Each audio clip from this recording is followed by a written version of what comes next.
Easy. Now look, enough already, okay? I'm talking about this constant, incessant fear-mongering about Brexit.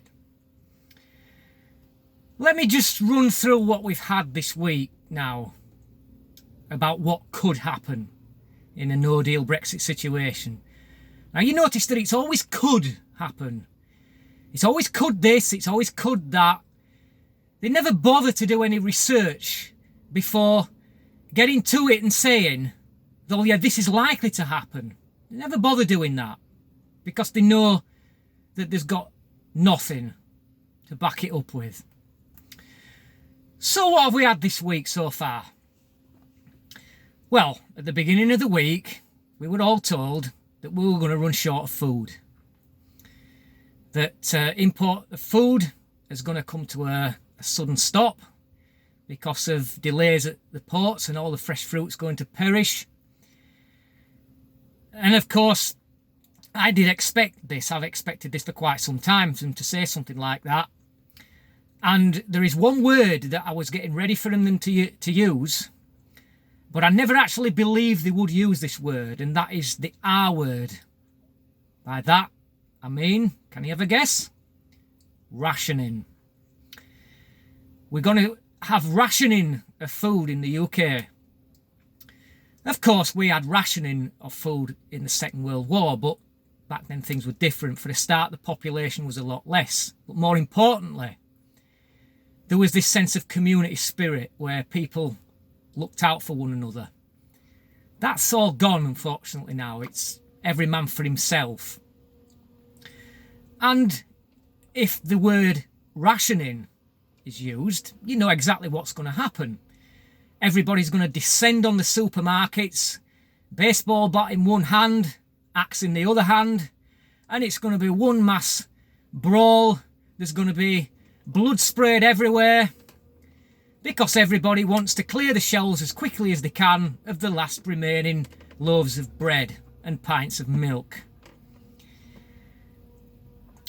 And then we had next, we had the fuel issue, where they're saying now that oil refineries in the UK will no longer be able to refine oil and sell fuel abroad, particularly to the EU, because it will be unprofitable due to the export tariffs put on the fuel.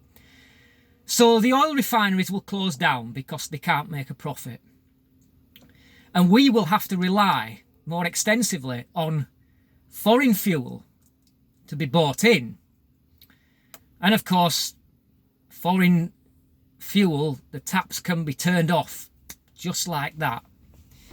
Just like Russian gas can be turned off at the blink of an eye. And if they do that, we're going to have no fuel. Nobody's going to be able to drive around. Everything will come to a stop. And if I'm honest, I saw that one coming too. But just last night, they took it one step further. And this one I didn't see coming. Is that now that we're all going to be drowning in waste, because, as it turns out, is that some of our landfill waste gets packed up and shipped off to Sweden. Don't you feel sorry for the Swedes, eh? They've got to put up with an Islamic invasion, and now that they've got to put up with everybody else's shit as well as all the polluting air that causes acid rain there. You've got to feel for the guys, really, haven't you? But they receive some of our landfill waste. And because there will be no deal with the EU, then there is likely to be no deal with Sweden in order to ship the waste to Sweden. And what we have to do now is that we have to deal with a lot more of it ourselves, and more of it is going to go into landfill. And they made it clear to say that, of course, the vast majority of the population in the UK is in the south, and they have less landfill ability down there.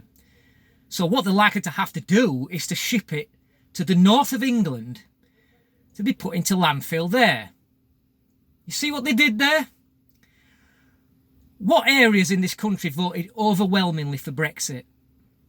The north of England. So what they're saying is that, Well, you guys wanted Brexit. Now you deal with the shit, literally. Enough already, all right? We've heard it all before. Before the referendum, we had all the fearmongering. Do you remember? I remember this one very well. Do you remember Gideon? That's George Osborne, for those who don't know. His real name's actually Gideon, and he's changed his name to George because he obviously makes himself look less like a posh boy with a silver spoon in his gob. But Gideon came out with a sign, and he said that we were all going to be £4,300 per household worse off if we voted to leave the EU. And, of course, if there was one thing that was going to scare the population into voting to remain, that by rights would have been the very thing that would have gained them enough to get a majority to remain. And I remember those scenes very clearly because he was there. He stood out in front of the camera and he was like this, with a big sign like that. That's how much we're all going to be worse off. You see that? You, I'm talking to you there. Do you see that? You're paying attention? That's how much we're going to be worse off.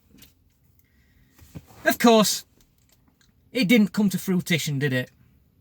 But this is the extent now of the fear-mongering that we have to deal with in this country. And the people have already rejected it once. They rejected it back then, and they'll reject it now. Because it's bullshit.